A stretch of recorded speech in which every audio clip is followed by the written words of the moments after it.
Bismillahir Rahmanir Rahim. In the name of Allah, the Beneficent, the Most Merciful.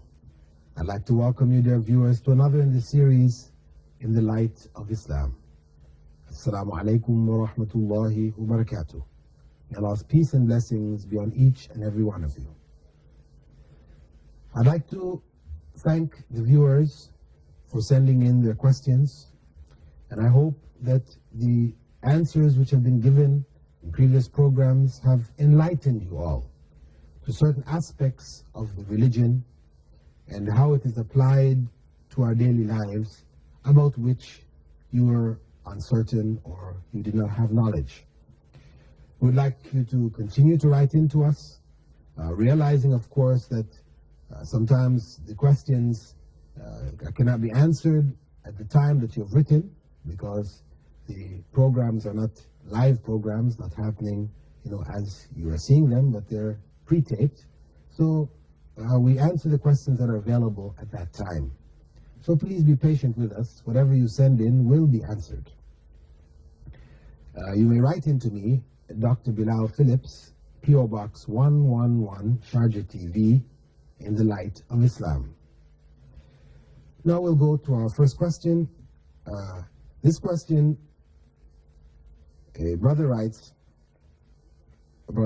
Muhammad writes, Dear Dr. Bilal, as puberty varies with children, at what age should we start separating young boys and girls at gatherings?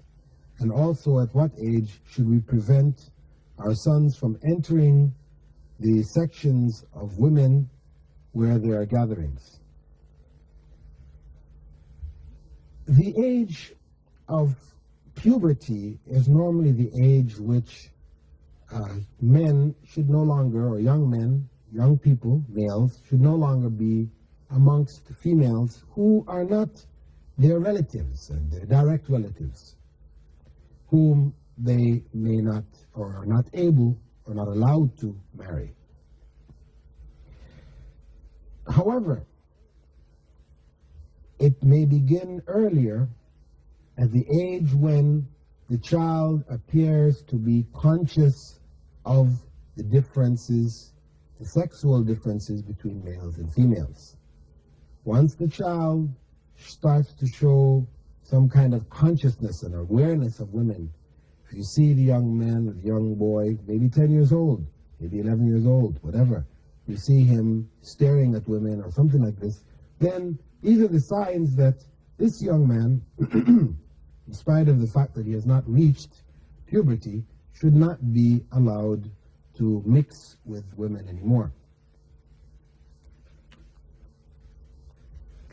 A further question from Dubai, in which Sister Khadija writes, can shirk be forgiven even if it is repeated? Also, how can a person know if he or she is on the straight path?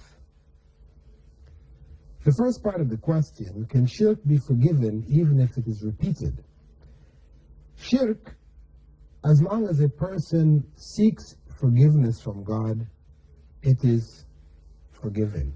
If they seek sincere forgiveness. Sincere forgiveness means that, one, they are sad about what they did. Because if a person is not sad, doesn't feel remorse, then their sincerity cannot be there. And they're going to do it again. So first and foremost, a person should feel bad about what they did. This is the beginnings of repentance. Secondly, they must stop whatever they're doing. Whatever they're seeking repentance for, they must stop doing it immediately. They shouldn't be continuing to do it while turning to God in repentance. No. How can this be sincere repentance? They should further make the intention not to repeat it in the future. That intention should be there. Because if that is not there, then the likelihood of repeating it is going to be. So if a person fulfills these basic conditions, and sincerely it is from the bottom of their hearts that they turn to God in repentance, then God will forgive them. There are no limits to the forgiveness of God. He is At-Tawwab. the oft forgiving. But if a person finds himself or herself repeating the same sin over and over and over again, asking forgiveness and repeating that same sin, then it's a sign that this forgiveness that we are making is not proper forgiveness. It is not sincere. There's something missing there. So it is for us to go back and look at ourselves. What is this forgiveness that we are seeking? How are we making this prayers of forgiveness? They must be deficient in some way, shape, or form, because true, sincere prayers of forgiveness are going to have an effect on us. They're going to change us. It doesn't mean that we'll never do that sin again, but it just won't be the same sin over and over and over and over again. It may happen in a much longer period of time, not to the same degree, and it may gradually fade out or phase out. I mean, this is not unnatural for this to happen. But where it is occurring in the same way, maybe even worse, the same sin and worse, then it means that our forgiveness is not correct. We're not sincere in seeking forgiveness, for sure. The second question, which was whether or how does a person know when they're on the straight path? Straight path being the one which we seek in prayer daily, Ihdina as-sirat al-mustaqim, in our daily prayers. Oh Allah, we're asking, show us the straight path. Straight path being Islam, the path of righteousness, which leads ultimately to paradise. We know we're on the straight path when we are doing the basic requirements of Islam. We are fulfilling the requirements of Iman. Once we're doing those things, then we are on the straight path. It doesn't mean that we're perfect simply because we're doing this. This makes us perfect. We're immune from any mistakes or any errors. But we are certain we're on the straight path when we are sincerely doing the basic requirements of Islam. On one occasion, a Bedouin came to the Prophet, may God's peace and blessing be upon him, and asked him about what was required of him. What did God require of him? So he told him, after the declaration of faith, he told him about prayer 5 times a day.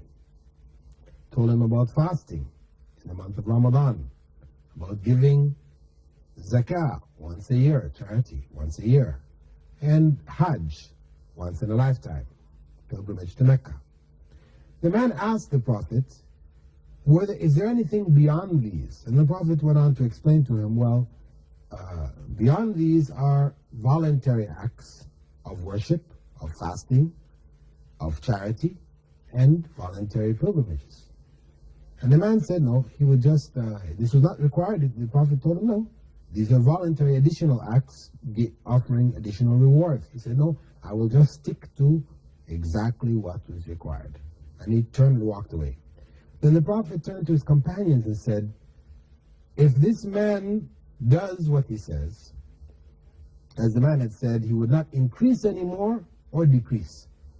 The Prophet said, if he does what he says, he will enter paradise. So the Prophet clarified that if a person does those basic requirements, they are on the straight path, because that's the path which leads to paradise. However, we are recommended to do these various other voluntary deeds because when Allah judges on the Day of Judgment, first our prayers, our formal prayers,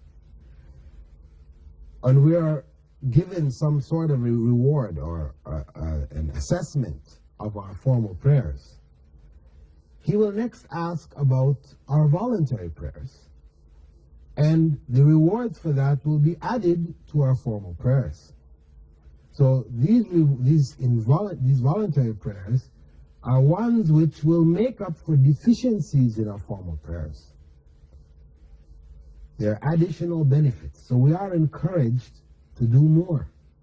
Because who can be certain that they're doing the basics 100%. None of us. So it is definitely strongly advisable that we do voluntary acts in addition to the compulsory acts. And for those of us who reflect,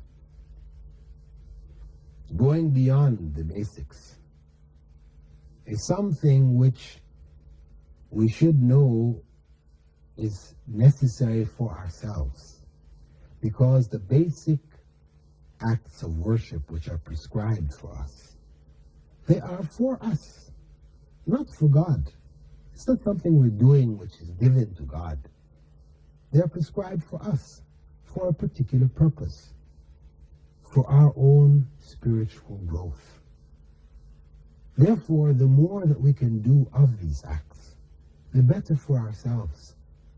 So for those of us who reflect and understand the essence, then who can then neglect or consider voluntary acts of worship pointless? Next question from Sister Ameena, writing from Sharjah.